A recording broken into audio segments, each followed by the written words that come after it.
Good morning, good vibes. Welcome back to my channel where we come together to help you enhance your awareness on things that matter and live a more free life. And this is part of the series Human Rights 101. If you're here to find out what are the human rights of persons with COVID-19, you came to the right place.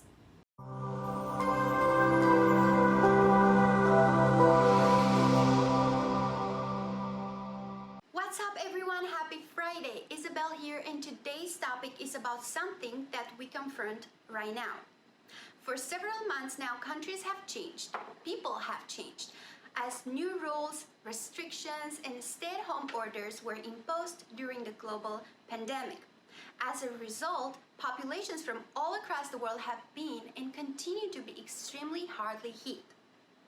And as this virus affects a broad spectrum of social groups, those vulnerable, and particularly those persons who have been diagnosed with COVID-19, have to be accorded priority attention when it comes to the defense and protection of their rights. Let's go over some of these rights, shall we? First of all, every person with COVID-19 is entitled to comprehensive health with the best care and treatment possible. Through international conventions and even their national constitutions, countries have assumed the obligation to respect and guarantee without discrimination the enjoyment of the human right to health. Guaranteeing the enjoyment of this human right to health means a couple of things, including adopting rules that establish the legal framework in which this right has to be exercised, supervision of the implementation of such rules, making available as many resources as possible to ensure effective enjoyment, prevention of violations or abuses of these rights, and others. All these measures adopted by states must be created in accordance with the principle of equality and non-discrimination that were upheld by international human rights standards. That is then a second right for persons with COVID-19 that derives from here, which is decisions relating to the health and care of persons with COVID-19 must be taken and implemented without any kind of arbitrary discrimination. Full enjoyment of the right to not be discriminated against has two sides here as well. One, the person with COVID-19 has to be treated equally regardless of race, nationality, sex, social origin.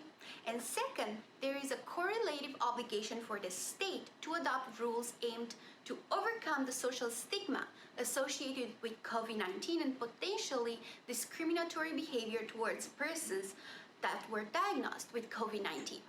Without discrimination, states have a higher obligation to protect the most vulnerable and guarantee the right to food and shelter. Persons with COVID-19 who are living in poverty, for example, or lack access to water and essentials must be provided with sufficient water and food, as well as temporary accommodation can be provided for quarantine or care of persons with COVID-19 that live in poverty or on the streets, homeless people. Going further, persons with COVID-19 must be protected from unwarranted dismissal from their job in the public or private sector as a guarantee of job stability. If we are talking about students or people who are enrolled in school and that were diagnosed with COVID-19, they must be ensured the right to education. That means adopting measures to mitigate a possible interruption of studies and even dropouts. Persons with COVID-19 have a right to access and proper handling of their medical records. And finally, another right I want to point out is in regards to the family members of persons that were diagnosed with COVID-19. If at any point it is decided that a period of physical isolation or quarantine is necessary for persons with COVID-19, their family members then have a right to be informed of the nature, need, conditions, and whereabouts of such quarantine. Guys, the world is facing an unprecedented crisis, and guaranteeing human rights for everyone, including persons with COVID-19, poses a challenge for every country.